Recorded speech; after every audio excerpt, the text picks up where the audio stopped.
আজকের সর্বশেষ গুরুত্বপূর্ণ খবর।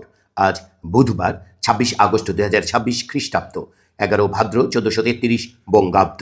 বাংলাদেশ থেকে প্রকাশিত আজকের কয়েকটি পত্রিকার গুরুত্বপূর্ণ খবরের শিরোনাম। ইত্তেফাকের উল্লেখযোগ্য খবর হচ্ছে, আজ পবিত্র ঈদে মিলাদুন্নবী সাল্লাল্লাহু আলাইহি সাল্লাম। প্রতিমন্ত্রী হুমায়ুন কবিরের দ্বৈত নাগরিকত্ব নেই, সংবিধান মেনেই শপথ দেওয়া হয়েছে, জানালেন আইনমন্ত্রী। সরাসরি জবাব না দিয়ে পররাষ্ট্র প্রতিমন্ত্রীর পাল্টা প্রশ্ন শুট দ্য মেসেঞ্জার প্রবণতা, টিআইবির মন্তব্য।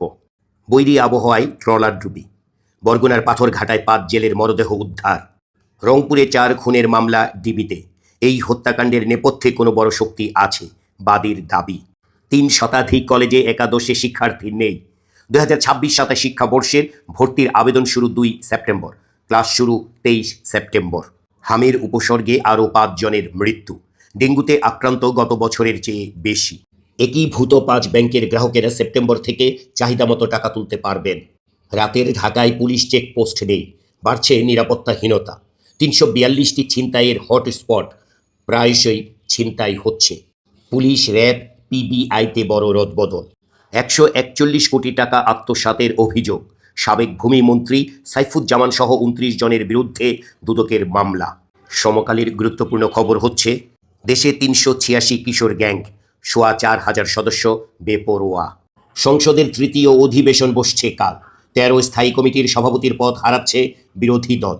রাজশাহী বিশ্ববিদ্যালয়ের খবর, ছাত্র সংসদ তফসিলের দাবি।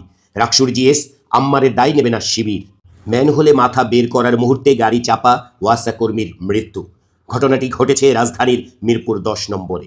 প্রথম আলোর গুরুত্বপূর্ণ খবর হচ্ছে, বাড়তি দামেও চাহিদা মতো সার পাচ্ছে না কৃষকেরা।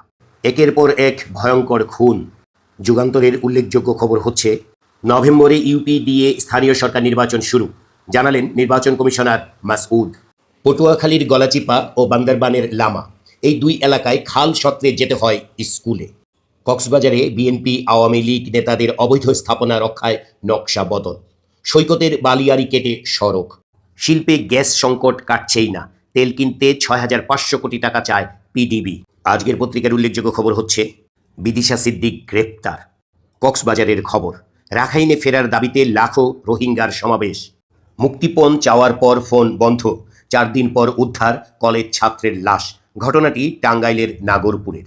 আমার দেশের উল্লেখযোগ্য খবর হচ্ছে, মানিকগঞ্জে তুচ্ছ বাগবিতণ্ডায় হত্যাকাণ্ড। ভাঙা রাস্তায় রিকশায় ঝাঁকুনির জেরে চালককে খুন। এই ছিল আজকের সংবাদপত্রের গুরুত্বপূর্ণ খবরের শিরোনাম। আমাদের সাথে থাকতে হলে ইউটিউবে আমাদের চ্যানেলটি সাবস্ক্রাইব করুন, ফেসবুকে আমাদের চ্যানেলটি ফলো করুন। সকলকে ধন্যবাদ।